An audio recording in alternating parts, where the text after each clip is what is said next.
नमस्कार, news capital express में आपका स्वागत है। शुरुआत करते हैं खास खबर के साथ। भोपाल अध्यापक शिक्षक संवर्ग की पुरानी पेंशन बहाली और अन्य लंबित मांगों पर करवाने हेतु आजाद अध्यापक शिक्षक संघ मध्य प्रदेश द्वारा दिनांक 13 सितंबर 2022 को अनिश्चितकालीन हड़ताल पर जाने के लिए सूचित किया जाता है। मध्य प्रदेश के अध्यापक शिक्षक संवर्ग की विगत वर्षों से निम्नलिखित मांगों और समस्याओं का निराकरण संबंधित विभागीय जिम्मेदार अधिकारियों द्वारा नहीं किए जाने के कारण मध्य प्रदेश के हजारों अध्यापक शिक्षक संवर्ग की पीड़ा को ध्यान में रखते हुए आजाद अध्यापक शिक्षक संघ मध्य प्रदेश द्वारा 13 सितंबर 2022 को अनिश्चितकालीन हड़ताल करने का निर्णय लिया गया है। विभिन्न मुद्दाओं को लेकर क्या मुद्दा है सर, उनके बारे में जानकारी। भरत पटेल, प्रांत अध्यक्ष, आजाद अध्यापक शिक्षक संघ।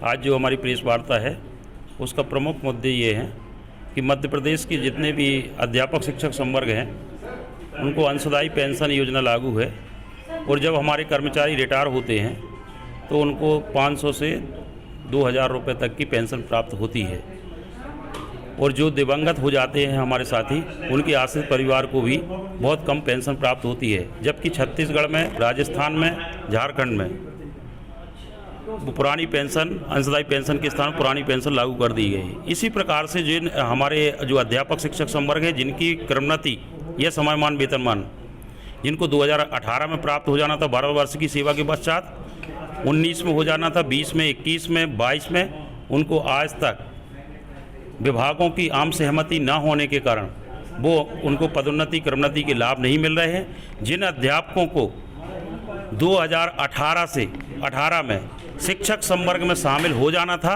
ऐसे लगभग हमारे 2000 अध्यापक शिक्षक संवर्ग आज भी हैं 3 वर्ष बाद, जिनका शिक्षक संवर्ग में आज तक सम्मेलन के आदेश जारी नहीं हुए। ऐसे लगभग रीवा में 1400 और सतना में ऐसे 600 के लगभग हैं। इसी प्रकार से जो अनुकंपा नियुक्ति के प्रकरण हैं, लगभग हजारों प्रकरण ऐसे हैं जिनके जनजाति विभाग, समान प्रशासन विभाग और स्कूल शिक्षा विभाग में आपसी समन्वय न होने के कारण 4-4, 5-5 साल से लंबित हैं। इसके लिए हमने अनेक प्रयास किए, जिले स्तर से धरना दिए और हमने गर्मी की छुट्टी पर हमने प्रयास किया कि शासन को अपनी बात को रखा जाए, जिसमें हमने 25 दिसंबर की अनुमति मांगी थी, वो हमारी अनुमति निरस्त कर दी गई थी। फिर उसके बाद में हमने 1 मई की अनुमति मांगी थी, वो भी अनुमति निरस्त कर दी गई थी। फिर हमने पदयात्रा चालू की थी विदिशा से बड़े गणेश जी के मंदिर से, और उसके बाद में हमने सूखी सिमैया तक हम आए। वहाँ पर हमें आश्वासन दिया गया माननीय मुख्यमंत्री जी के जो प्रतिनिधि हैं शिव चौबे जी द्वारा, और जो हमारे DPI के अधिकारी 6 सदस्य, उन्होंने 15 दिन का आश्वासन दिया था, लेकिन हमारी उन मांगों का आज तक निराकरण नहीं हुआ।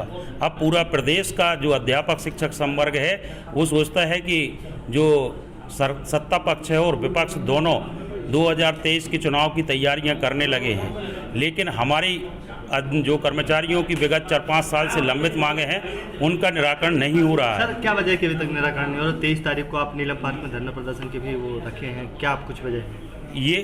ये वजह है कि जो स्कूल शिक्षा विभाग के अधिकारी हैं, जैसे क्रमोन्नति का मामला है, वो उनके द्वारा